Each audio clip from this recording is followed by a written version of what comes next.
Should you draft R.J. Harvey in fantasy football this year? Well, let's talk about it. R.J. Harvey was a bit of a surprise in the 2025 draft when he was selected by Denver in the 5th round. He was a guy who, while definitely good, he's coming off of back-to-back 1,400-yard rushing seasons at UCF and a season where he rushed for 22 rushing touchdowns. He just didn't have a lot of hype around him like guys like Travion Henderson, or Quinshon Judkins, or even a guy like Bashal Tootin coming out of Virginia Tech. But Harvey's a pretty good back, and he's in an offense that has a lot of room for him to get involved and get value out of. Harvey's stepping into the Denver Broncos offense, which currently has returning backs Jaleel McLaughlin and Audric Estime, who, while there may be some potential left of them, did not show up last year in a running game that desperately needed a little bit of help.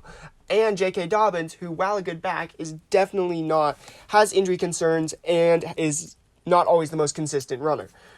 So there's definitely room for Harvey to establish himself as an elite running back for the Denver offense. One of the main benefits I think Harvey could have in this offense is as a pass catcher. He didn't catch a lot of passes at UCF, only 20, average about 20 per season. UCF really used him as a passing down back, and Sean Payton likes to run offenses that feature passing to the running back. And I think that Harvey could very easily find himself in the role where he is the passing down back, and regardless of how much rushing he does, which I hope he does some, if you're hoping he does at least some, he could get his fantasy value supported by, 3 to 4 catches a game, which in PPR leagues would really help him clear, the 12-point gauge that I really would like to see out of him. I didn't mention this, but Harvey's currently going as the running back 20 and the 65th overall player, so he's a low-end RB2. So you do want, probably 15 points per game out of him. In an ideal world, Harvey would take over this backfield, be a pass-catching back, but also be a significant runner in this offense.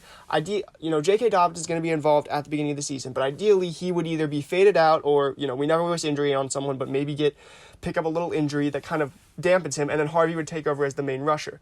The problem is that's just not guaranteed. First of all, as much as Jaleel McLaughlin and Audrey Estime didn't look good last year, there is still a significant chance that they could still be getting involved in the running game, which if they're involved in the running game, I think both Harvey and Dobbins, their value is just over.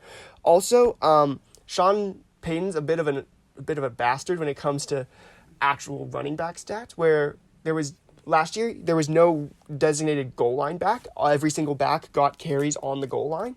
So there's a chance that Harvey might not get consistent, red zone touches.